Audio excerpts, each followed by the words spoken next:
Zebrafish is emerging as an excellent vertebrate model for studying the chromosome events of meiosis, including homologous chromosome pairing, synapsis, and recombination. This nuclear surface spreading protocol has enabled us to visualize key features of meiotic chromosome architecture using super-resolution microscopy.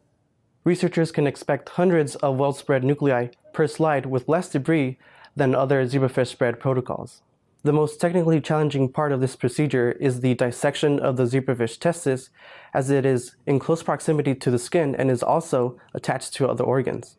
Visualizing the dissection procedure will allow researchers to know what to expect when they see the gonad embedded in the tissue of the animal.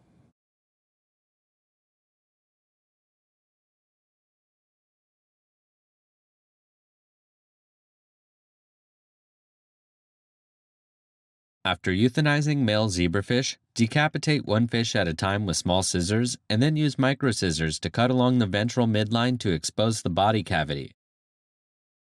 Place the fish in a silicone-coated petri dish and cover by a shallow pool of 1x PBS. Under a microscope at 1.65 times magnification, dissect the testis using forceps. Remove as much fat and surrounding tissue from the testis as possible. The gonad will appear translucent under the dissection scope light, while the surrounding fat may have a slightly darker appearance. Some amount of fat may be left on the gonad without impeding the procedure. Add each dissected testis directly into a 5 ml tube with 2 ml of DMEM and keep on ice.